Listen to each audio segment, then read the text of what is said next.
Perfeito.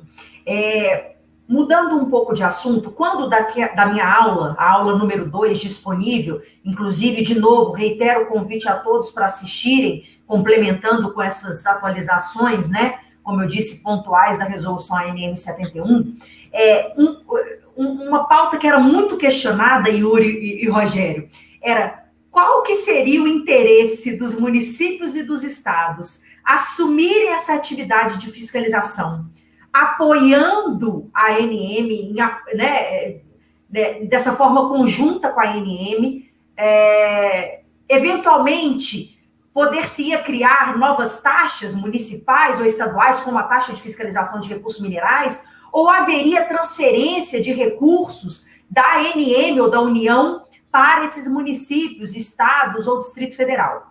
Me recordo que na resolução 59 havia previsão expressa de que não haveria, né, qualquer tipo de transferência, mas na resolução ANM 71 já há o parágrafo 2º do artigo 1º, que estabelece que no caso de haver previsão de transferência de recursos financeiros da ANM para o signatário, será observado no acordo a ser firmado que prevê o decreto 6.170 de 25 de julho de 2007. E esse decreto, para quem não sabe, dispõe sobre as normas relativas às transferências de recursos da União, mediante convênios e contratos de repasse.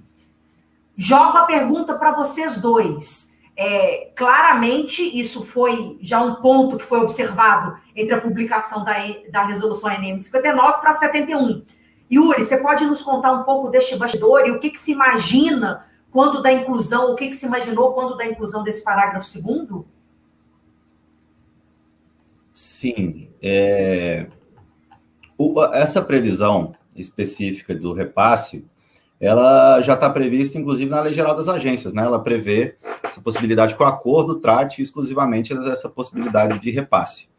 Da forma como foi pensado, estruturado inicialmente a resolução, a ideia, como teve o entendimento da Procuradoria Jurídica naquele sentido de regras acessórias, né, de atuação acessória e complementar de fiscalização, houve um entendimento, e também da competência privativa, né, da agência sobre legislar sobre esse tema, manteve-se o entendimento de que não caberia aquelas taxas, né, que alguns estados e tal cobraram.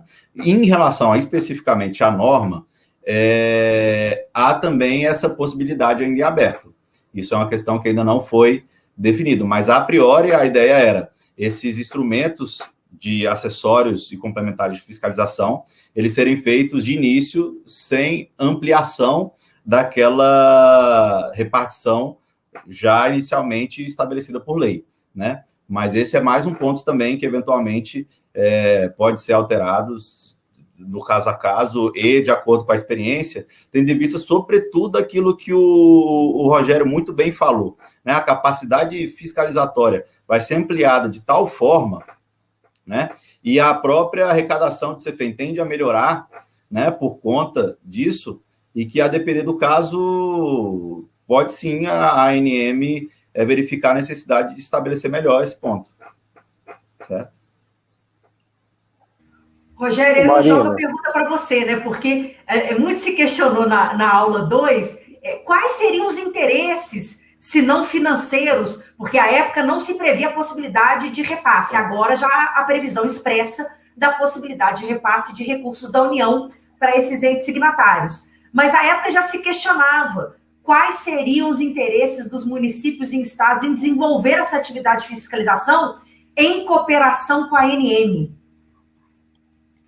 Bom, eu acho que a gente, nesse ponto aqui, a gente deve partir um pouco a conversa. Mas antes disso, só queria também saudar a doutora Débora. Doutora, prazer, obrigado pela presença aí.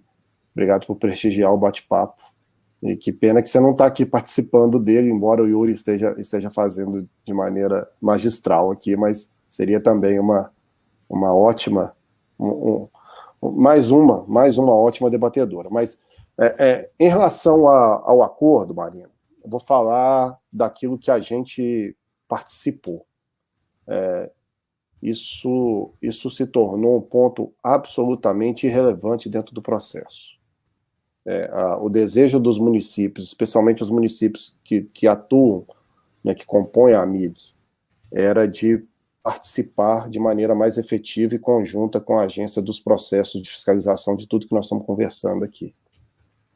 E, naturalmente, uma fiscalização mais efetiva, a nossa aposta também é de repercussão positiva no que diz respeito à arrecadação. Né? E também fiscalizações mais efetivas, elas vão